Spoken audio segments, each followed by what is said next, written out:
The village of Oakhaven was once a happy place. Kids would play tag in the town square until the sun went down. The baker would hand out free cookies, his laugh echoing down the cobblestone streets. But now, a strange quiet had fallen over the village. The streets were empty, the windows were dark, doors were locked tight, heavy wooden bars slid across them. A thick, unnatural fog rolled in from the whispering woods every single night, a fog that smelled like damp earth, something rotten. It clung to the houses like a wet blanket, muffling every sound. Fear was a taste in everyone's mouth, bitter and cold. It started as a whisper, a rumor about shadows moving in the woods. Then it became a story, a dark tale told by wide-eyed travelers, warning of a creature that hunted in the dark. Now, the story was real. The fear was no longer just a feeling. It was a living thing, creeping through the cracks under the doors, slithering into everyone's dreams. People didn't talk much anymore. When they did, it was in hushed tones, eyes darting to the windows, to the creeping fog. The whispering woods had always been a little spooky. Trees grew too close together, branches twisting like bony fingers. Villagers told stories to scare children, goblins, ghosts. No one went near the woods now. Not even the bravest hunters dared step past the first line of trees. The whispers weren't just the wind, they sounded like a name no one dared say aloud. Every evening, as sunlight vanished behind jagged mountains, the village held its breath. The silence broke with a single, terrifying sound. A low growl from everywhere at once. Not a wolf, not a bear. Deeper, more guttural. Pure hunger, ancient rage. The monster had come back. Everyone knew the growl meant the beast was hunting again, looking for its next meal. The disappearances started slowly, one by one, making the nightmare feel even more real. The first to go was Old Man Hemlock, the town woodcutter, right next to the Whispering Woods. One morning, his axe was found lying on the ground, but he was gone. There were no tracks, no signs of a struggle. It was as if he had simply vanished into the thick morning mist. The villagers searched, their hearts pounding in their chests, but they found nothing, just an eerie silence where his cheerful whistling used to be. A week later, it was the baker's young apprentice, a boy named Finn. He was sent to deliver bread.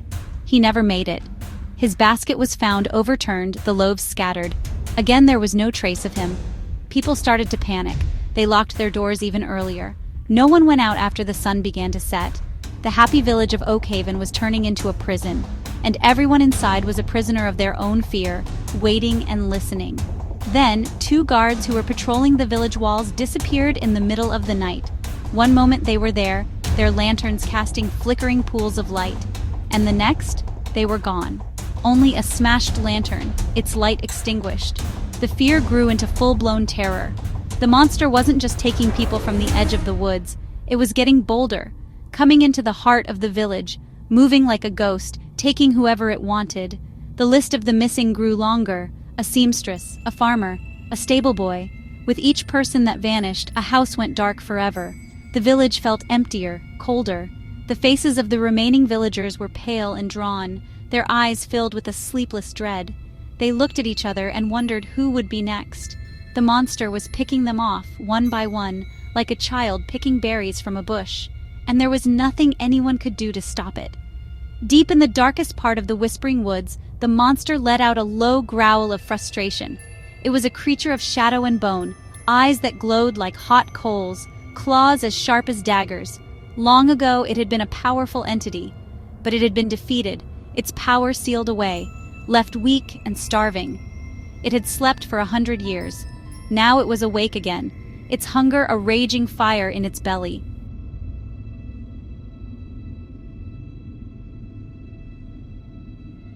Lo, part 1 ends here, with a scratch on a door and a light that refuses to die.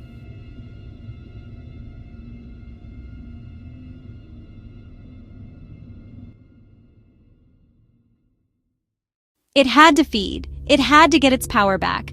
Eating the villagers helped. With each person it consumed, a little bit of its old strength returned.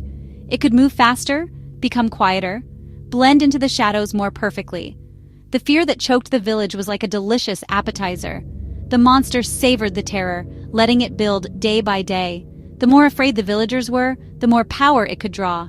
But this was not enough. These small meals were only temporary fixes for its ancient hunger.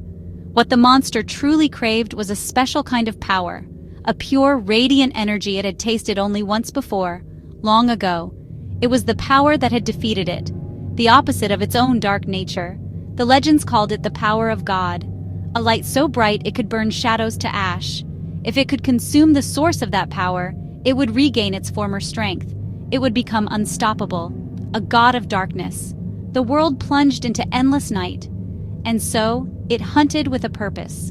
The villagers were just snacks to keep it going while it searched. It could sense the special power, like a faint, sweet scent on the wind. It was somewhere in the village, hidden. The monster was patient. It would continue its nightly hunts, spreading terror and feeding its hunger.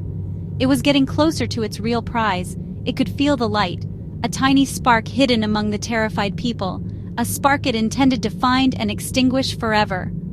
Her name was Alara. She was a quiet girl, eyes the color of the summer sky, hair like spun gold. She lived with her grandmother in a small cottage with a bright blue door near the center of the village. While everyone else was consumed by fear, Alara had a strange calm about her. She didn't look like much, small, seemingly fragile, and no one would guess the incredible secret she held inside her, a secret even she didn't fully understand.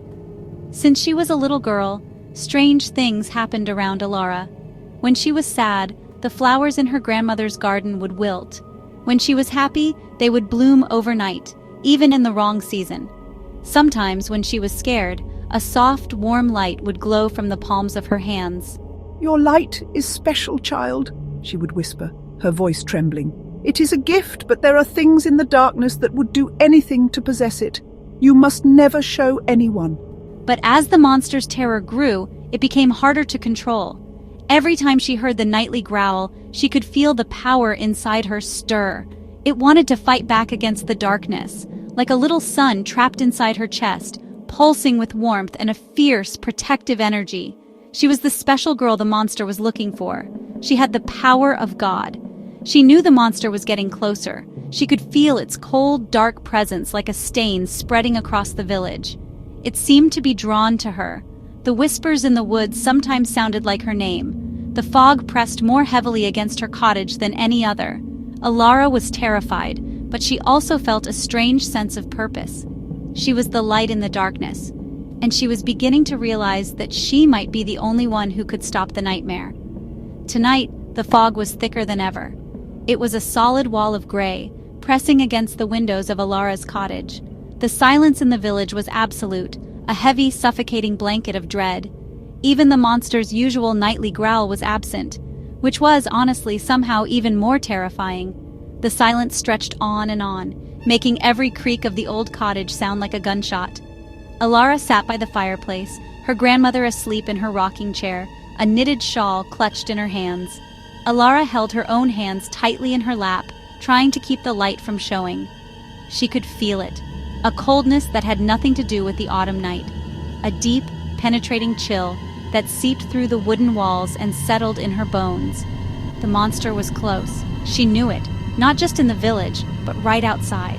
The feeling was so strong it made the hair on her arms stand up. She stared at the blue door, her heart hammering against her ribs like a trapped bird. She imagined glowing red eyes staring right at her through the thick wood, seeing the light she tried so hard to hide. Then came the sound. It wasn't a growl. It wasn't a roar. It was a soft, deliberate scratch.